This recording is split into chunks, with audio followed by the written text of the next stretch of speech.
El Consejo Nacional de Evaluación de la Política de Desarrollo Social dio a conocer la medición de la pobreza municipal 2020, donde San Pedro Garza García, en el estado de Nuevo León, y Benito Juárez, la alcaldía aquí de la Ciudad de México, pues son los municipios con menos pobres del país. Hacemos contacto con el secretario ejecutivo del Coneval, con José Nabor Cruz. José, ¿cómo estás? Muy buenas tardes. Muy buenas tardes, un gusto platicar con ustedes, todo su auditorio. ¿Nos podrías compartir cuáles fueron los hallazgos más relevantes de este estudio, por favor? Claro, claro que sí, con mucho gusto. Hoy en la mañana dimos a conocer por parte de Coneval los resultados de la medición de pobreza multidimensional a nivel municipal. En ese sentido, pues hacemos mucho énfasis en que por primera vez el Estado mexicano cuenta con información a nivel municipal de 3 años, 2010, 2015 y 2020, y en ese sentido pues tenemos la oportunidad de conocer las tendencias de los niveles de pobreza. Hay datos importantes, relevantes.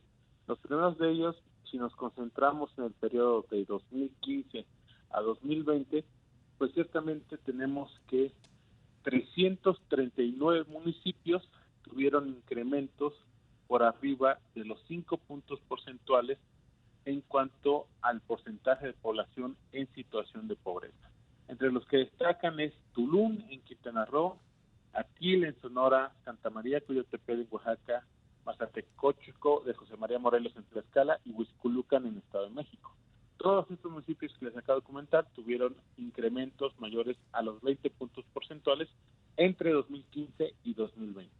En contraparte, entre 2015 y 2020, las mayores disminuciones en el porcentaje de población en situación de pobreza son, o que tuvieron reducciones de 5 puntos porcentuales o más, se registraron en 947 municipios, entre los que destacan Rosario y Huejotitlán en Chihuahua, San Antonio Acutla de Oaxaca y Cerralbo, Nuevo León.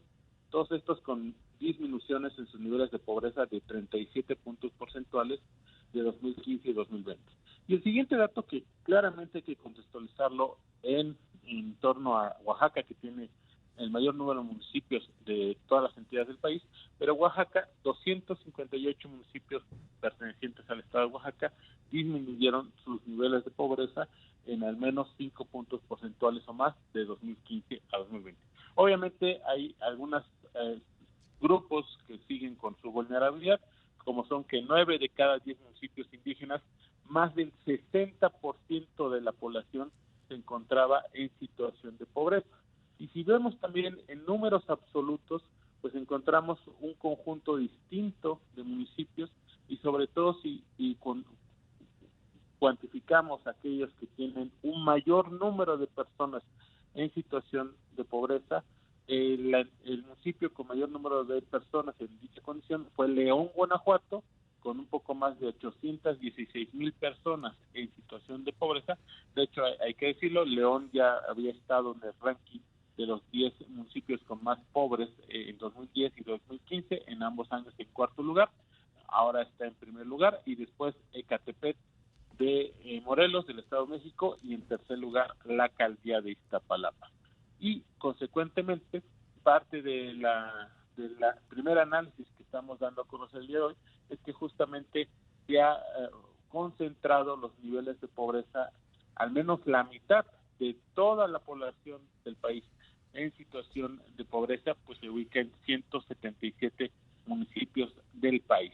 Por eso mismo, el exhorto que planteamos desde Coneval el día de hoy a los tres niveles de gobierno, pues que se siga dando la complementariedad o la integralidad de la política social, sobre todo desde el ámbito municipal, en su ámbito de competencia, pues para que podamos tener alguna cambio relevante en cuanto al desarrollo del país, no de corto, sino de mediano y largo plazo.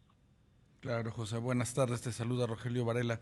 A partir de lo que nos comentas de que la mitad de la población mexicana en pobreza está en 177 municipios, esto obligaría pues a hacer con las políticas públicas tiros de mayor precisión, estrategias más focalizadas precisamente para atender a los pobres.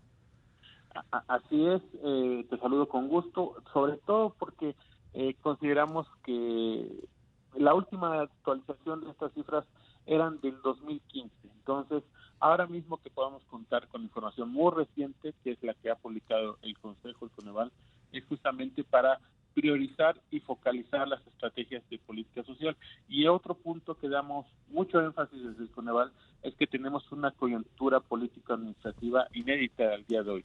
Tenemos 15 nuevos gobiernos estatales con sus respectivos gobiernos municipales y varios de estos ya nos han manifestado que estaban esperando estas cifras para integrarlas en su plan estatal de desarrollo para los siguientes 6 años y consecuentemente también pues coordinarse con los gobiernos municipales. Entonces, seguramente parte de estos 177 municipios se encuentran en estas 15 nuevas administraciones estatales, lo cual seguramente podrá llevar a tener acciones mucho más precisas en cuanto al ámbito social. También otro elemento que consideramos importante es que se pueda seguir visualizando en cuanto a un mecanismo efectivamente de evaluación de los programas de aquellas entidades que tienen 3, 4 o 5 años de gestión.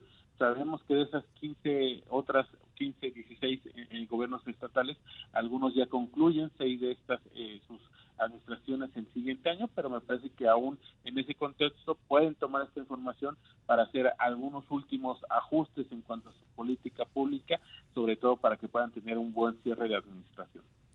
José, ¿cuáles son las perspectivas que tienen en el Coneval respecto de 2022, atendiendo pues a este factor que empobrece y pega durísimo, pero sobre todo a las clases económicas más vulnerables como es la inflación?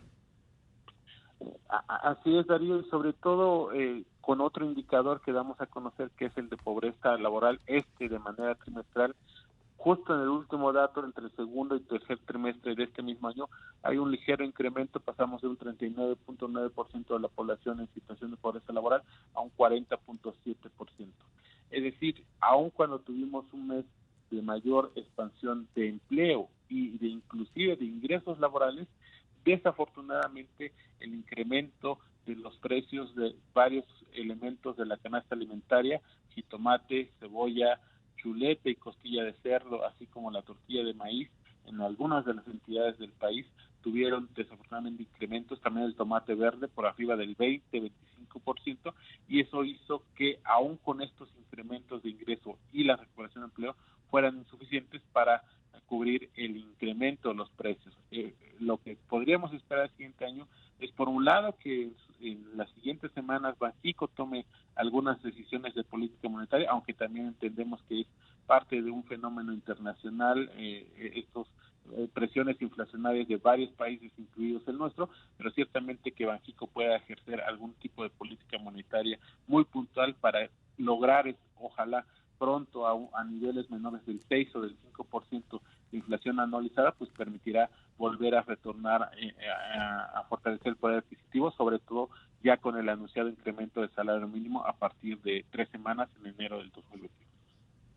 Pues José Nabor Cruz, secretario ejecutivo del Coneval, el Consejo Nacional de Evaluación de la Política de Desarrollo Social, muchísimas gracias por permitirnos platicar contigo esta tarde. Al contrario, un gusto, muy buena tarde. Hasta pronto.